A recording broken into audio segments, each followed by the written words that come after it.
Selamat pagi saudara sekalian dikasihi oleh Tuhan. Sebelum kita mendengarkan firman Tuhan, mari kita masuk di dalam doa. Bersyukur Tuhan kami telah ada di penghujung tahun 2025 ini. Ya Tuhan, campur tangan dan memberkati supaya kami boleh melalui tahun ini dengan kekuatan dan pertolongan daripada Tuhan. Kami akan merenungkan firman-Mu, Tuhan urapi setiap kami, baik pembawa firman maupun pendengar, supaya kami terus-menerus bertumbuh di dalam pengenalan akan Engkau.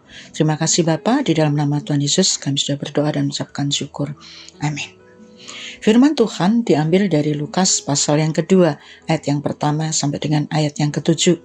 Demikian bunyi firman Tuhan. Pada waktu itu Kaisar Agustus mengeluarkan suatu perintah, menyuruh mendaftarkan semua orang di seluruh dunia. Inilah pendaftaran yang pertama kali diadakan sewaktu Quirinius menjadi wali negeri di Syria. Maka pergilah semua orang mendaftarkan diri masing-masing di kotanya sendiri. Demikian juga Yusuf pergi dari kota Nazaret ke Galilea, ke Yudea, ke kota Daud yang bernama Betlehem, karena ia berasal dari keluarga dan keturunan Daud, supaya didaftarkan bersama-sama dengan Maria, tunangannya yang sedang mengandung. Ketika mereka di situ, tibalah waktunya bagi Maria untuk bersalin, dan ia melahirkan seorang anak laki-laki, anaknya yang sulung, lalu dibungkusnya dengan lampin dan dibaringkannya di dalam palungan, karena tidak ada tempat bagi mereka di rumah penginapan. Saudara, tanpa terasa 1 tahun hampir kita lewati. Berbagai pergumulan dan sejumlah anugerah telah kita nikmati. Dalam memasuki Desember, setiap orang percaya sibuk mempersiapkan diri untuk memperingati Natal. Sejauh manakah kita memahami arti Natal? Mungkin ada yang bilang biasa-biasa saja. Ada yang bilang sibuk mempersiapkan semua acara, kado dan pesta. Dan jika kita bertanya apa yang mereka pikirkan tentang Natal, banyak jawaban. Dari survei, ada yang bilang pohon Natal, sebab Natal identik dengan pohon Natal besar beserta aksesorinya. Dan yang lain bilang Natal adalah liburan, karena Natal berkesempatan untuk berlibur sampai tahun baru. Libur dari kejenuhan pekerjaan dan rutinitas, pulang kampung bagi yang merantau. Kesempatan bertemu sanak keluarga. Sinterklas menduduki peringkat ketiga. Paling diingat khususnya anak-anak. Natal adalah Sinterklas datang dengan membawa hadiah. Banyak orang lupa makna Natal yang sesungguhnya. Sebab Natal telah menjadi pergeseran-pergeseran makna akibat globalisasi dan konsumerisme. Menjelang Natal orang lebih mementingkan menghias rumah, baju baru, penampilan baru. Banyak orang yang menghamburkan berbagai sumber daya dan tenaga untuk merayakan Natal. Bagaimana dengan gereja? Gereja sibuk mempersiapkan Natal yang menyedot dana yang cukup besar, yang bersifat entertainment, dan tidak ingat arti Natal yang sesungguhnya. Natal adalah penebusan atas dosa, karena pemberontakan kita terhadap Dia, membuat Dia rela turun dari surga ke dunia, karena kasih-Nya terhadap dunia ini. Sejauh mana kita memahami Natal? Apa yang perlu kita pahami agar kita tidak terjebak dalam rutinitas Natal dan hanya melaksanakan seremonialnya saja dan kehilangan maknanya? Karena itu mari kita belajar dari teks ini. Apa yang tidak kita pelajari? Ada beberapa hal yang perlu kita pelajari. Yang pertama adalah ayat yang pertama sampai dengan ayat 3. Allah menempatkan Kaisar Agustus dalam rancangan keselamatan manusia. Allah mengikut sertakan Kaisar Agustus dalam sejarah keselamatan dengan memerintahkan sensus penduduk. Yesus lahir di Betlehem sesuai nubuatan PL, Mika 5 ayat 1. Dan juga nubuatan Yesaya, dilihat dari garis keturunan Yusuf, harus kembali ke tempat asal. Menurut B.J. Boland, hal ini didukung oleh penemuan dalam penggalian Arkira tahun 17 sebelum Masehi. Telah diselesaikan sensus warga Romawi. Sehingga dapat disimpulkan dalam sejarah ada berbagai catatan. Ada petunjuk bahwa Agustus mau mendaftar seluruh kerajaan yang meliputi orang yang tinggal di Laut Tengah. dan kerajaan yang meliputi seluruh dunia. Sensus ini tidak berjalan sekaligus, tetapi makan waktu yang panjang. Dan di Palestina, sensus menjadi tanggung jawab Quirinius, wali negeri Syria. Palestina termasuk provinsi Syria, kerajaan Romawi, sejak 64 sebelum Masehi. Dan semua penduduk dan semua keturunan Daud harus kembali ke tempat asal. Jadi, betapa ramainya tempat tersebut, yaitu Bethlehem. Ada pula para penarik pajak, sehingga mereka lupa akan janji Allah bahwa akan datang juru selamat di kota Daud. Kedua, ayat yang 4 sampai dengan ayat yang kelima. Yusuf sebagai warga negara yang baik dan setia kepada pemerintah, ia mendaftarkan diri bersama Maria istrinya. Bandingkan Kisah Para Rasul 5:37. Ada pemberontakan orang Yahudi terhadap pemerintahan Romawi, tetapi Yusuf taat pada aturan. Karena itu ia pergi dari Nazaret ke Bethlehem yang jaraknya cukup jauh 170 km. Dan itu ditempuh selama 4-5 hari berjalan kaki. Perjalanan yang panjang dan melelahkan. Tetapi Yusuf taat. Ia pergi ke Bethlehem, tempat roti. Dan di sini Allah menyediakan roti hidup, namun tidak ada seorang pun yang peduli. Kota kecil seharusnya penuh dengan keakraban, saling menyapa dan menolong. Tempat berkumpul keluarga melepaskan rindu yang bertahun-tahun mungkin tidak bertemu. Dan semuanya ini adalah persiapan kelahiran sang raja dari segala raja. Natal ditunggu selama 1 tahun untuk merayakannya.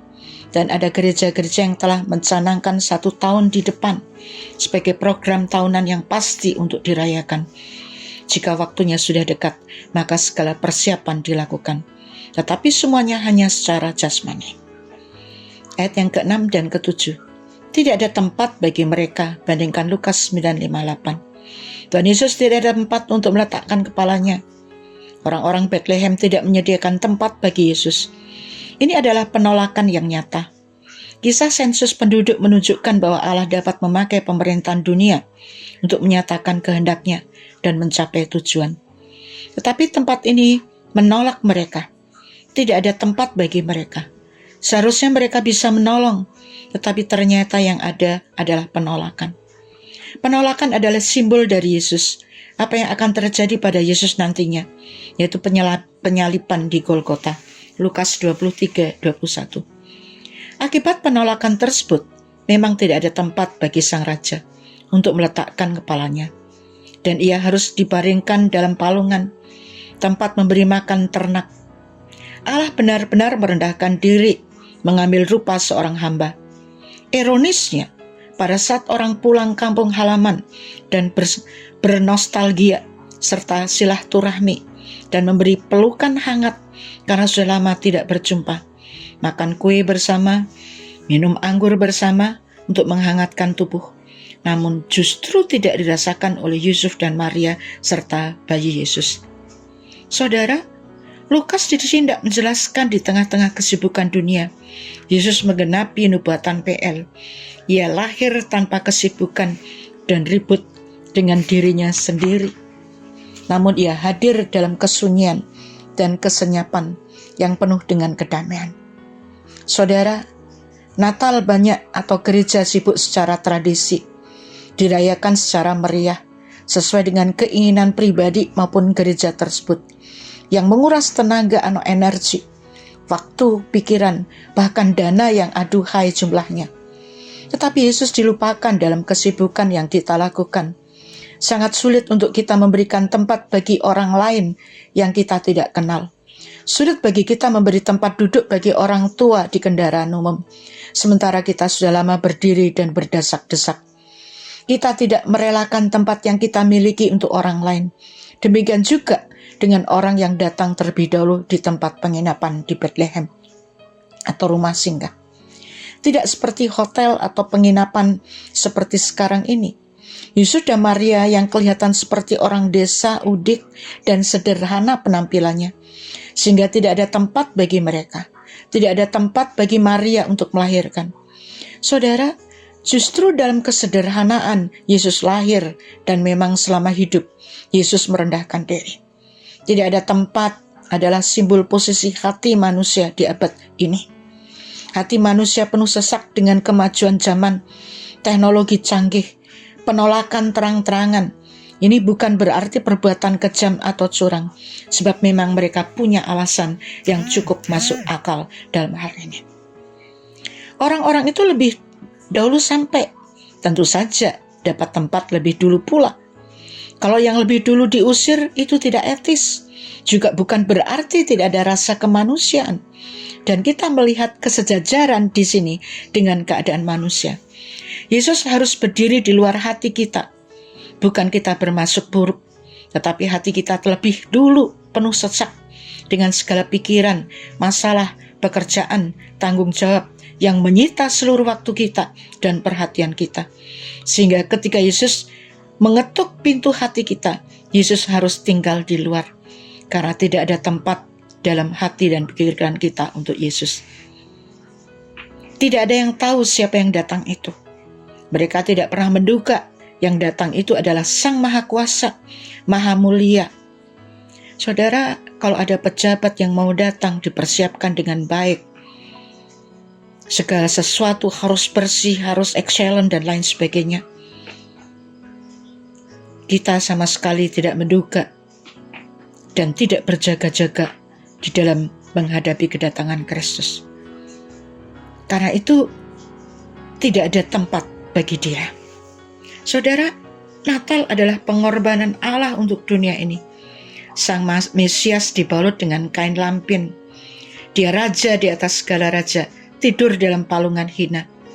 Dia yang bertata di surga tinggal di kandang binatang. Dan semua merupakan identifikasi Allah terhadap dunia dan manusia. Kasih Allah yang didemonstrasikan tanpa tedeng aling-aling. Allah yang tinggi turun ke tempat yang rendah. Bahkan dia merasa kehilangan, kepapaan, keterasingan, kemelaratan, dan lain-lain. Allah menyamakan dirinya dengan manusia yang hina dan kecil. Menjadi kaum marginal yang dilupakan dan tidak dihiraukan. Itu semua dilakukan agar kita mendapatkan keselamatan dan bebas dari kuasa, dosa, dan maut, supaya memperoleh hidup kekal. Kalau Allah telah melakukan hal tersebut, apa yang telah kita lakukan untuk Allah? Apa yang kita balaskan untuk kasih yang begitu besar yang telah kita terima? Karena itu marilah Natal ini kita membuka hati untuk Dia, menyediakan hati kita untuk Dia. Bukan sekedar kita membuka hati untuk hal-hal yang bersifat duniawi dan sementara, bersifat materi dan meriah. Tetapi Natal kita menyediakan tempat bagi Dia, supaya kita juga dapat membagi kepada orang lain, mereka yang masih dalam kegelapan, yang tidak memiliki pengharapan, mereka yang tersisih dan tak terhiraukan, masyarakat marginal, merasakan apa yang mereka rasakan. Mari kita membuka hati kita untuk semua menjadi saluran bagi mereka yang belum percaya. Saudara, apakah kita menyediakan tempat yang istimewa bagi Dia? Apakah kita lebih mengistimewakan someone special di hati kita daripada Yesus? Mengutamakan hadiah-hadiah Natal daripada mempersiapkan ruangan hati kita bagi Yesus? Kita lebih mengutamakan perayaan daripada mengambil waktu secara khusus bagi Yesus. Saudara, berapa banyak Natal yang telah kita lewati tanpa Yesus? Saudara, berapa banyak Natal telah kita rayakan dengan tidak benar? Berapa banyak waktu yang kita sudah ambil untuk melewatkan Natal dengan sia-sia? Mari kita belajar dari pengalaman Natal pertama. Marilah kita menyediakan tempat bagi Yesus. Menyediakan tempat yang spesial di hati kita, supaya kita tidak kehilangan makna Natal dan merayakan dengan benar. Ambillah waktu pada Natal ini untuk menyediakan tempat bagi Allah. Minta Allah pindah di hati kita, agar Allah berbicara kepada kita. Dan dengan tulus kita menyediakan tempat bagi kita, sehingga kita bisa memuliakan Allah di dalam setiap kehidupan kita. Mari kita masuk di dalam doa. Terima kasih ya Bapa, kiranya firman Tuhan ini mengingatkan kami semuanya untuk menyambut Natal. Arti Natal yang sebenarnya, bahwa Engkau telah rela berkorban bagi kami. Ampuni kami selama ini, kami hanya merayakan Natal bersifat sementara, hanya memikirkan jasmani. Kurang memperhatikan kebutuhan rohani, kurang bersekutu dengan Engkau, kurang menikmati akan kebenaran firman Tuhan dan kurang menjadi berkat bagi orang lain. Kiranya melalui Natal ini kami diubah, membuka hati kami untuk Engkau. Terima kasih Bapa, dalam nama Tuhan Yesus kami sudah berdoa. Amin.